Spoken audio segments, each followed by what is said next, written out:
السلام علیکم۔ انسان مایوس اور پریشان اس وقت ہوتا ہے جب اپنے رب کو راضی کرنے کے بجائے لوگوں کو راضی کرنے میں لگ جائے۔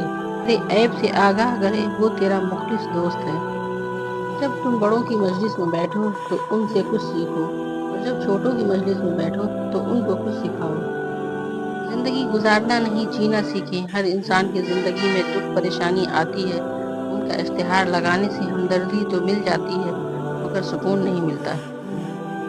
آپ 40 سال کے ہو جائیں تو سمجھ لیجئے کہ زندگی کی اثر ہو چکی ہے۔ اپنے اخلاق، کردار اور آخرت کی طرف توجہ دیجئے، کیونکہ اثر اور مغرب میں زیادہ تاخیر نہیں ہوا کرتی۔ جو شخص ہمیشہ نکتہ چینی کی موڈ میں رہتا ہے وہ دوسروں کے نقص نکالتا رہتا ہے اور اپنے آپ میں تبدیلی کی صلاحیت سے محروم ہوتا ہے۔ حالات اور جگہیں ہمیشہ ایک ہی نہیں ہوتی۔ کسی جگہ ہمارے بغیر محفل نہیں جمتی اور کسی جگہ محفل جمانے کے لیے ہمارے نکلنے کا انتظار ہوتا ہے۔ جو انسان ہزاروں کڑوی اور جلی کٹی باتیں سن کر بھی اپنا فرض نبھا رہا ہوتا ہے وہ اپنے ضبط کی انتہا پہ ہوتا ہے۔ سب کچھ اللہ کی ذات پر چھوڑ کر دیکھیں، پھر دیکھیں کیسے اللہ آپ کے راستے آسان کرتا ہے۔ اپنی چاہت بس یہی رکھیں جو اللہ چاہے۔ حضرت علی فرماتے ہیں، لوگوں سے اس طرح گھل مل جاؤ کہ اگر مر جاؤ تو وہ تم پر روئیں اور اگر کہیں چلے جاؤ تو تمہارے آنے کا منتظر رہیں۔ اتنی لمبی راتوں کے باوجود فجر کی نماز نصیب نہیں ہوتی تو یہ اللہ تعالیٰ سے تعلقات خراب ہونے کی نشانی ہے۔ اللہ تعالیٰ ہمیں 5 وقت کا سچا اور پکا نمازی بنائے، آمین۔ اے اللہ، میں نے تجھے وہ فیصلے سونپے ہیں جن کی مسافریں مجھے معلوم نہیں، وہ راستے جن کی منزلیں مجھے نظر نہیں آتی، وہ امیدیں جن کا بھر آنا محال لگتا ہے، وہ دعائیں جن کی قبولیت کا میں وقت نہیں جانتی، وہ نعمتیں جن کے حصول کے اسباب میسر نہیں، تو اپنی شفاف کی برکت سے ان سب کو پورا کر دے، آمین۔ دنیا کے سب سے تیز اور اندر تک چیر پھاڑ دینے والے ہتھیار لفظ اور زبان ہیں۔ عمریں گزر جاتی ہیں لیکن لفظوں کے گھاؤ نہیں بھرتے۔ ہم خیال لوگوں کا احترام سب کرتے ہیں، اختلاف کرنے والوں کا احترام صرف بلند کردار لوگ کرتے ہیں۔ آدھا سننے والے لوگ پورا مطلب نکالنے کے ایکسپرٹ ہوتے ہیں۔ اچھے مکان دیکھ کر کسی سے رشتہ مت توڑنا دوستو، تجربہ ہے یہ میرا۔ مٹی کی پکڑ مضبوط ہوتی ہے، سنگ مرمر پہ تو ہم نے اکثر پیر پھسلتے دیکھا ہے۔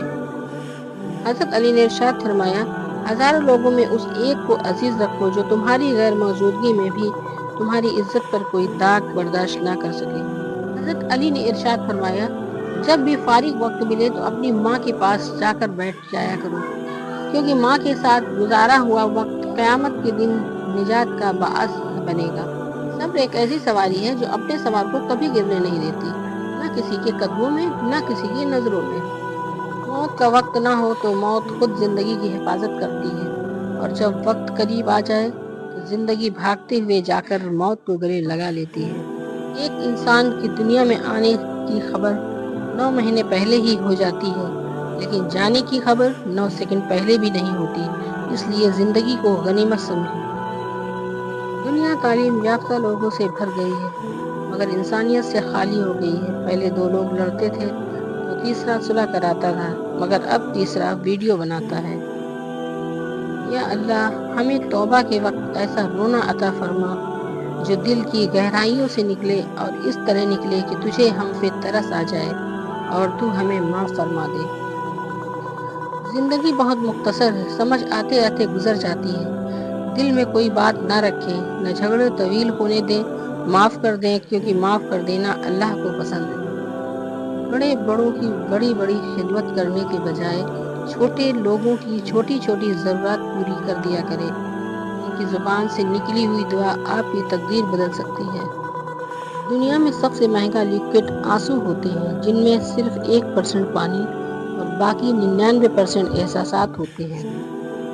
علی فرماتے ہیں، جسمانی رشتے مختصر زندگی تک محدود رہتے ہیں، آخرت میں ہم ان کے ساتھ ہوں گے جن سے روحانی محبت ہوگی۔ موت کے ہوتے ہوئے انسان میں اتنی اکڑ ہے، ذرا سوچے اگر موت نہ ہوتی تو کتنے غرور سے بھری ہوئی یہ دنیا تھی۔ جیب بھاری ہو تو دشمن بھی خطائیں معاف کر دیتے ہیں، اور ہاتھ خالی ہو تو سگے بھائی بہن بھی سلام نہیں کرتے۔